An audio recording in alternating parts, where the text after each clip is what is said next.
Hey everyone, after some initial shipping and quality control issues, VITURE finally released their new consumer flagship XR glasses, the Beast.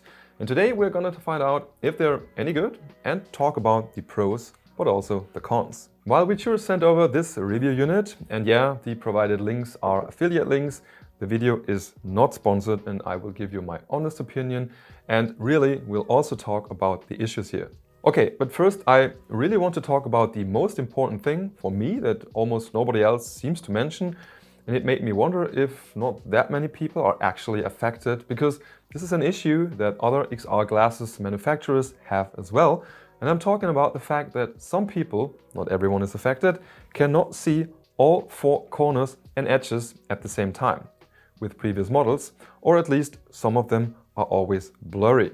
Now for myself, I was able to mostly fix that with the VITURE glasses in the past by really fumbling around with the nose pads and pressing the glasses onto my face, adjusting the angles or drastically shrinking the image size via software inside the glasses.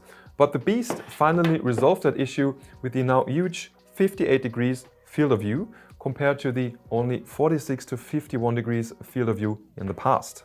And that feature alone just made it so much more comfortable for me. I think this was also caused by the way that the lenses are designed. In the past, the glasses have been kind of beveled inside, and maybe the glasses and the screens have been further away from the eyes, like inside the lenses. And now they're just more straight in front of you. I'll try to show that in the B-roll.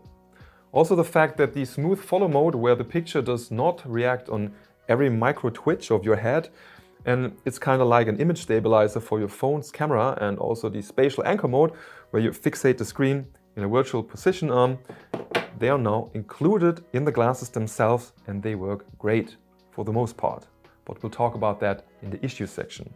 However, using the smooth following mode drastically helps reducing motion sickness issues because it's just becoming so much, well, smoother. I actually use that one for gaming and typing. The Sony OLED panel is really bright with 1250 nits, and it is in general really looking good. Colorful, strong contrast, deep blacks, etc. Now, comparing screen sizes is kind of difficult because XR glasses manufacturers tend to just throw out bigger inch numbers like 500 inch and then giving you an asterisk at 10 meters distance. So the Beast screen is about the size of my 27-inch desktop PC screen, when that one is at around 70 centimeters away from me, or a little bit bigger than that. But when I'm sitting on my couch watching stuff on my 55-inch TV at a distance of 3 meters, the Beast display is much bigger, like 4 times as big. So more like 110 inch, 2 times as wide and 2 times as high. And to be honest, bigger probably wouldn't make sense, as you cannot really perceive a much bigger screen all at once. If this screen was like 10 to 20 meters away, it would definitely have cinema size. Now, I'm not affected by myopia, but a lot of people are, and not offering the integrated adjustments anymore, well, might be an issue for some people. And while they include the prescription lenses mount, that adds another layer of glass, which could potentially lead to more reflections and screen eye distance or blurriness. But maybe that was a construction sacrifice that caused the corner and edge problem in the first place in the past. The VITURE Beast now has a pretty neat built-in OSD menu, which you can easily access by long pressing the L1 button. And it's pretty self-explanatory to use, while right now the features refresh rate, language and factory reset say coming soon.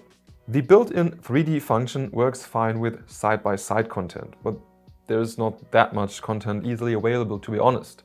And then VITURE also offers their Immersive 3D software for free, which you can download for PC, Mac and Android, and that transforms any 2D input material like games or movies, streaming, etc. into real 3D. And I mean, that is kind of cool and everything, but for me personally, I tried watching an hour of Avatar 1 and Stranger Things with it, and it often doesn't work correctly. Like, things that are supposed to be more in the back suddenly appear to be too close to you. So your brain kind of gets confused in some scenes where it's not working as intended. It's a cool party trick to show around, etc., but I probably would not use it for movies and shows to actually watch them for a longer period. And it's the same thing for gaming, while here artifacts, blurry edges, etc. are worse, and you need a super beefy system like with an RTX 4080, 5070 Ti and above. And to be super clear about that, this is not a VR-like experience. We're talking about Avatar 3D at the cinema level, not playing Half-Life Alyx on VR headsets level.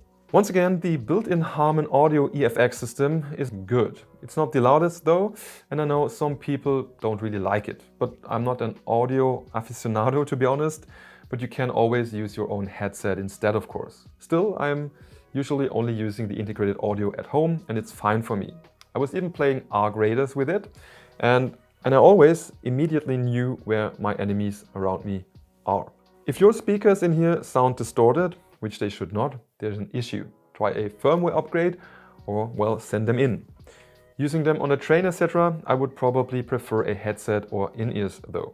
The Beast does unfortunately not have the magnetic cable that other VITURE glasses have, and I don't know why. But I would have preferred that over the standard USB-C connection in case you accidentally pull the cable.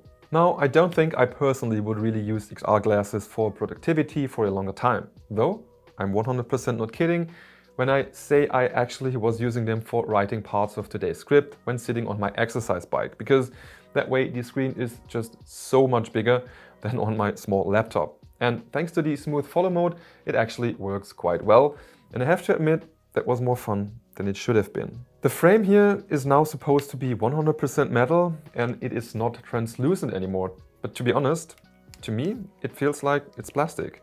Not cheap or anything, but I don't know, it sounds and feels like plastic. Could be my review sample though. The dynamic lens shading works great. I could easily watch content even with my video lights just directly in front of my face. So using the Beast on a sunny day outside is possible, also with light from behind, no issue. Also, watching down or to the sides can now quickly dim the shading if you want that automatically, so you can see your surroundings. By the way, I cannot believe that so many reviewers did not mention this, but right now 120 Hz is, well, not supported. That will most likely come with a future update.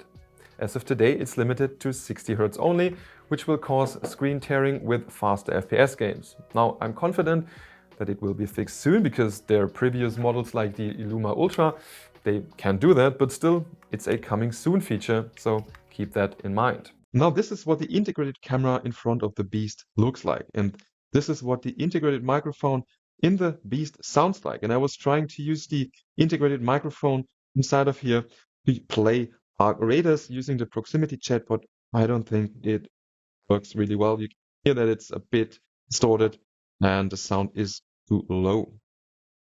And now let's talk about the issues that I had when testing the Beast very extensively for the last 3 days. And there are quite some issues. And I'll update you on fixed ones in the future. So, I don't know, save the video if you're waiting for some fixes before you buy. Okay, in some settings, especially when you set the internal screen size to extra large or even bigger than that, and the internal screen distance to 2 meters or less, parts of the upper and the lower edges disappear, meaning you're not seeing the whole screen anymore, especially if you're using the standard 0 directions of freedom, as in 0 DOF mode, where the screen moves with the slightest movement of your head. My personal, the Beast unit does have some chromatic aberration, especially in the outer regions of the screen, and that seems to be a production error of my specific unit. And I never had that issue with all the other VITURE glasses I've tested. So if I would have bought this one, I would have them exchange it for a new one, as it kinda makes the text blurry at the edges. The internal screen is supposed to have a 16:10 resolution with 1920 by 1200 pixels, which the Luma models had as well, but well, right now it only supports 1080p, so that will also need to be fixed with a firmware update. While text and edges are crystal clear with the 0 DOF mode, where the screen kinda sticks to your movement, we can also call it the regular mode, it's slightly flickering when you're using the smooth follow mode or the spatial anchor. I mean, that is kind of predefined by the technique and physics, just like in VR headsets, but I wanted to mention it. For some of the devices that I used the Beast with, the image seemed to be way too dark, considering the gamma, and I had to adjust it on the specific device if possible. Some people reported that there are issues with the spatial anchor mode because their display slightly seemed to, well, float away, and they had to recenter it from time to time. And well, I had the same issue. Not always, and if it happens, it's not terrible and can be fixed by just recentering with one click or replugging the cable, but well, it happened.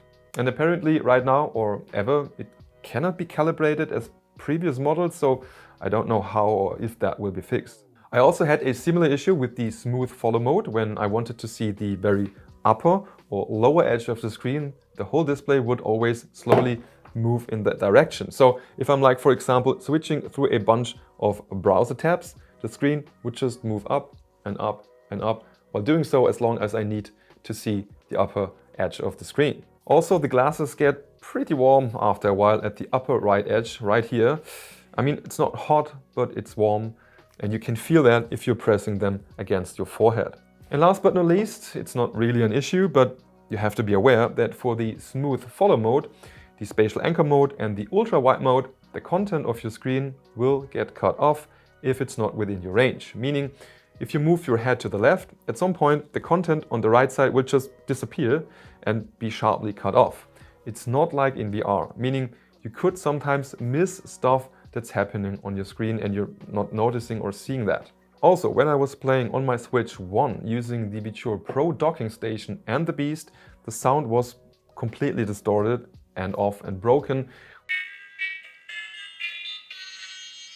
while the image quality was perfectly fine, so they have to fix that as well. But some of the issues or missing features I initially had on day one have already been fixed with firmware updates they offered, so they are working on it and they do fix issues. I just don't know how long it will take for all of them and if all of them will be fixed. If you want the best glasses for watching movies, TV shows and playing games on your handheld, Switch or phone, just get them right away. In my opinion, they are better than previous ones because of the much wider field of view, especially if you have been a victim to missing corners or edges in the past.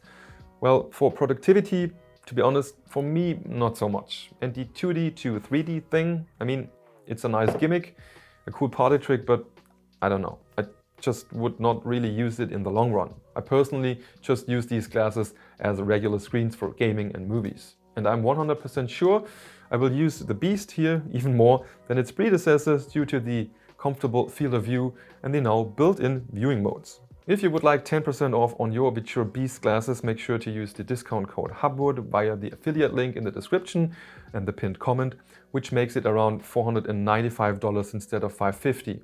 Important fact, if you're not happy with your purchase, VITURE offers a 30-day refund program and you'll get your money back if you send them in, even if nothing is broken. Also, if you're already having a version of VITURE XR glasses like the Luma, let me know in the comments what you like about them or what you want to improve, or maybe if they already did that. And that's all for today. I'm already in contact with ASUS about their upcoming RG X-Real AR glasses, which will most likely be more expensive, but still exciting. So make sure to hit that subscribe button and also like the video if the content was helpful for you at all. Thanks for watching. See you next time. Bye bye and cheers.